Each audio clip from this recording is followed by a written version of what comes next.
MOT molecular orbital theory. सबसे पहले हमने बीपीटी थ्योरी पढ़ी थी, वेस्पर थ्योरी पढ़ी थी, MOT थ्योरी है ना।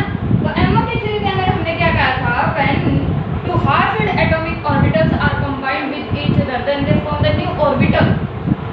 तो जो न्यू ऑर्बिटल हमारे पास फॉर्म हुआ था ड्यू टू द हाइब्रिडाइजेशन, और हमारे पास हाइब्रिडाइजेशन जो फॉर्म हुई थी, हमने क्या देखा था कि ओवरलैपिंग कौन कौन से ऑर्बिटल कर रहे थे जिनकी एनर्जी का डिफरेंस बहुत ही कम था या फिर जो सेम एनर्जी लेवल पे थे।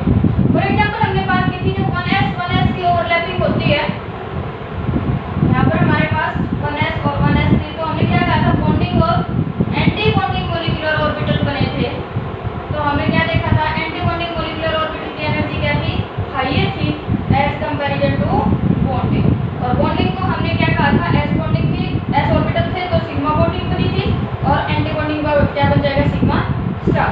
सेम केस 2s के लिए किया था हमने कि अगर 2s है हमारे पास तो ये वाले जब ओवरलैप करते हैं तो क्या बनाते हैं बॉन्डिंग यानी कि सिग्मा बॉन्डिंग, और फिर अगर क्या बनाते हैं हमारे पास ओरिएंटेशन डिफरेंट हो जाता है तो सिग्मा स्टार। किसके हैं ये वाले, 2s के लिए। फिर हमने बात करी थी कि भाई हमारे पास क्या थी 2p।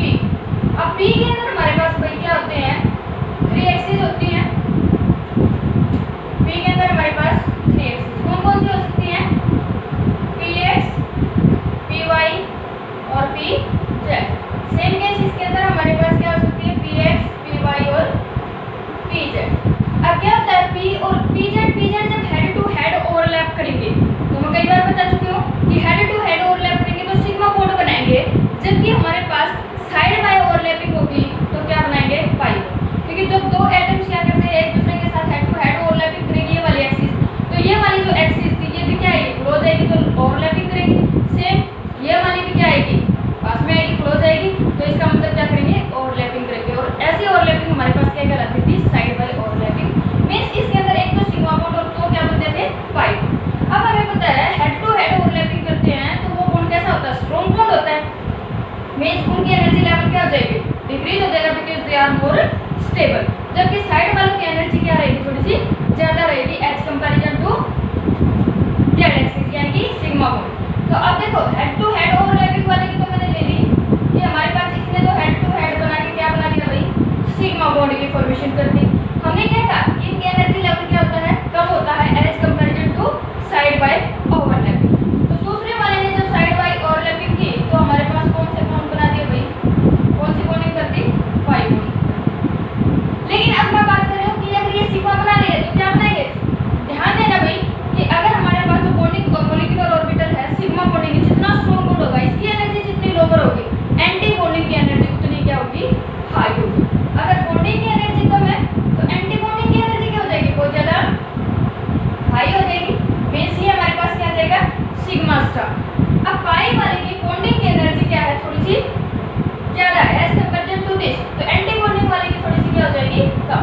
तो ये बात ध्यान रखना भाई कि हमारे पास जो बॉन्ड जितना स्ट्रॉन्ग होता है उसकी बॉन्डिंग मॉलिक्यूलर एनर्जी जितनी लोअर होती है, एंटी बॉन्डिंग मॉलिक्यूलर एनर्जी उतनी क्या होती है, हाई होती है। तो ये हमारे पास क्या बन गया, पाई स्टार। कल हमने डिस्कस किया था एक बात कि भाई अगर मेरे पास MOT के अंदर यानी कि जब भी मॉलिक्यूलर ऑर्बिटल थ्योरी ने क्या कहा कि जब भी हमारे पास एटम्स ओवरलैप करते हैं तो हमारे पास सीरीज ये बनती है कि बॉन्डिंग वाले की एनर्जी कम होती है, एंटी बॉन्डिंग वाले की ज्यादा होती है। थोड़ा सा डिफरेंस यहाँ पर आता है, तो वो डिफरेंस क्या आता है यहाँ पर हमारे पास, अगर मान लो कोई भी दो एटम्स कंबाइन करें, कल हमने देखा था हाइड्रोजन का केस किया था, हीलियम 2 एग्जिस्ट नहीं करता था क्योंकि हमारे पास बॉन्ड ऑर्डर क्या आ जाता था, 0 आ जाता था।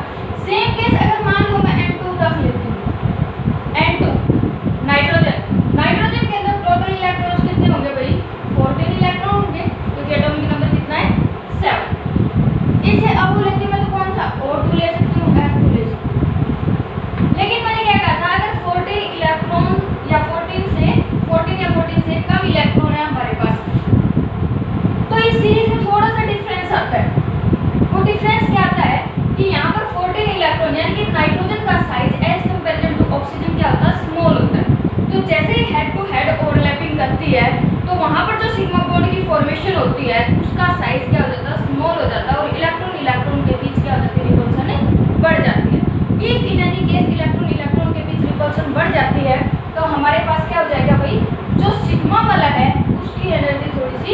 हाई हो जाती है एज कंपैरिजन टू पाई। देखो पाई तो कर रहे हैं, हमारे पास साइड बाय ओवरलैपिंग जो एनर्जी है वो है, लेकिन सिग्मा वाले बॉन्डिंग में मोस्ट इंपोर्टेंट पॉइंट है कि सिग्मा वाले जब भी बॉन्डिंग करते हैं उनका साइज क्या था, स्मॉल था, और उनके बीच क्या हो जाती है, इलेक्ट्रॉनिक रिपल्शन हो जाती है, जिसके कारण इनकी एनर्जी एज कंपैरिजन टू पाई क्या हो जाती है, हाई हो जाती है।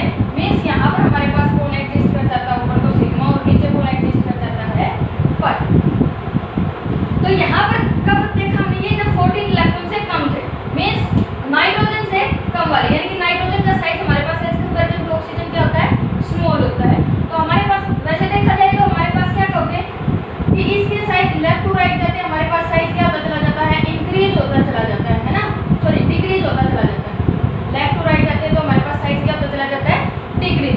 इट मीन्स यहाँ पर तो नाइट्रोजन का तो साइज बड़ा होना चाहिए और ऑक्सीजन का साइज क्या होना चाहिए, छोटा होना चाहिए। बट एमओटी थ्योरी के अकॉर्डिंग अगर हम यहाँ से देखते हैं, इसने क्या कहा, सिग्मा की एनर्जी हाई हो जाती है as comparison to pi bond. इसका रीजन ये है कि हमारे पास ये तो ओवरऑल साइज क्या हो रहा है, डिक्रीज हो रहा है, बट अगर हेड टू हेड ओवरलैपिंग यानी कि एस ऑर्बिटल की बात करते हैं तो उनके कंपैरिजन में इसका साइज क्या होता है, सिग्मा वाले बॉन्डेड का छोटा होता है। इस वजह से उनके बीच रिपल्सन हो जाती है, रिपल्सन होने के कारण इनकी एनर्जी क्या हो जाती है, हाई हो जाती है। देखो इसको ओवरऑल ऐसे बनाने की बजाय मैं डायरेक्ट लिखती हूँ कि हमारे पास सिग्मा 1s की एनर्जी सबसे कम थी, उससे ज्यादा किसकी थी, सिग्मा स्टार 1s की, उससे ज्यादा किसकी हुई, सिग्मा 2s की, उससे ज्यादा किसकी हुई, सिग्मा स्टार 2s। उसके बाद देखो अगर 14 इलेक्ट्रॉन से कम है, मीन्स नाइट्रोजन तक एग्जिस्ट कर रहे हैं, तो हमारे पास फिर एनर्जी किसकी आ जाएगी, पाई 2px equal to pi 2py, pi 2py। अब देखो पाई ये क्या है, 2px है, ये क्या है, 2py। तो क्या हो जाएगा हमारे पास, पाई 2px और पाई 2p की एनर्जी क्या हो जाएगी, लोअर हो जाएगी, किसके कंपैरिजन में, सिग्मा 2pz, यानी कि सिग्मा 2pz की एनर्जी क्या हो जाती है, 14 इलेक्ट्रॉन तक वालों में हाई हो जाती है। उसके बाद सीरीज सेम चलेगी, हमारे पास फिर कौन आ जाएगा, pi star 2px, pi star 2py, और उसके बाद किसकी हो जाएगी भाई, सिग्मा स्टार 2pz। तो यहाँ पर देखो अगर मुझे बॉन्ड ऑर्डर निकालना हो तो सबसे पहले फिर को क्या करवाती हूँ, इलेक्ट्रॉन्स की लोअर एनर्जी के अंदर, तो यहाँ पर करवा देती हूँ। मैं नाइट्रोजन का केस लेके चल, N2 का केस, N2 के केस में हमारे पास क्या हो जाएगा कि टोटल 14 इलेक्ट्रॉन है, 2 पहले हमारे पास इसके अंदर मैक्सिमम कितने आ सकते हैं, 2 2 और तो यहाँ पर देखो हमारे पास टोटल कितने आ गए, 2 2 2 2 8 इलेक्ट्रॉन्स हो चुके हैं। उसके बाद देखो भाई पहले हम क्या करेंगे, 1 1 की फिलिंग करवाएंगे, क्योंकि ये दोनों क्या है, ये ऑर्बिटल इक्वल एनर्जी के हैं। तो यहाँ पर पहले क्या किया, 1 1 की करवा दी, तो कितने बन गए टोटल 10।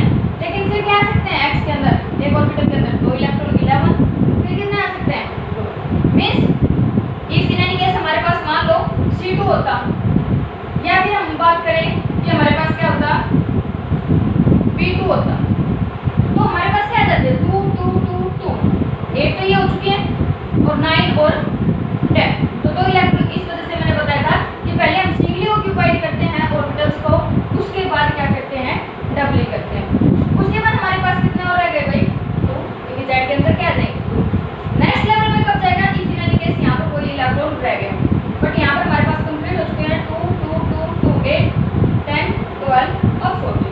अब बॉन्ड ऑर्डर देखो, बॉन्ड ऑर्डर हमने क्या कहा था कि हमारे पास bond order number of electrons in the bonding molecular orbital minus number of electron in the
sigma star 2s।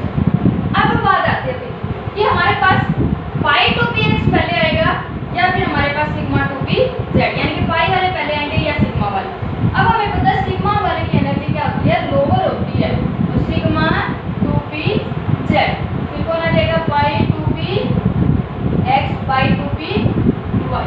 पूछे कहते किसकी हो जाएगी फिर, pi star two P X pi star two P Y, और उससे ज्यादा किसकी हो जाएगी, sigma star two P Z.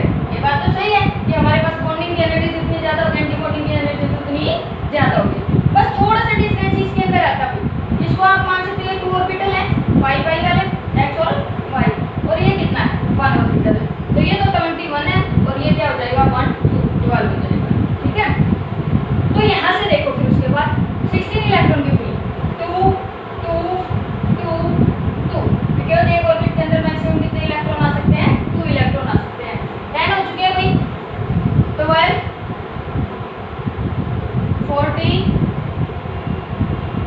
और 2 16 2 4 1 2 3 4 5 6 7 8 16 हो चुके हैं भाई। लेकिन मुझे ये बताओ, अब मैंने क्या कहा कि px के अंदर ये सही है, नहीं ये सही नहीं है, क्योंकि ये दोनों ऑर्बिटल क्या है हमारे पास सेम एनर्जी लेवल के हैं।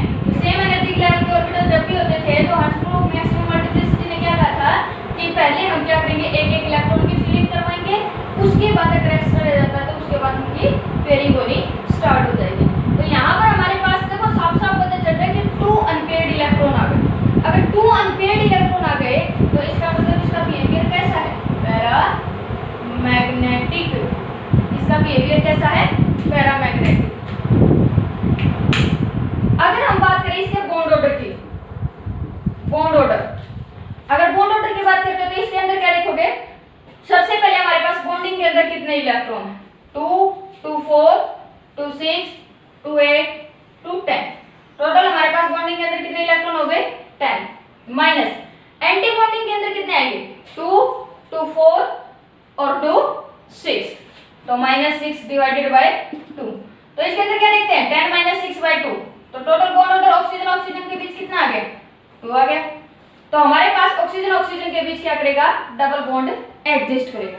अब बात आती है हमारे पास, अगर O2 के ऊपर पॉजिटिव डाल दें या O2 के ऊपर नेगेटिव डाल दें।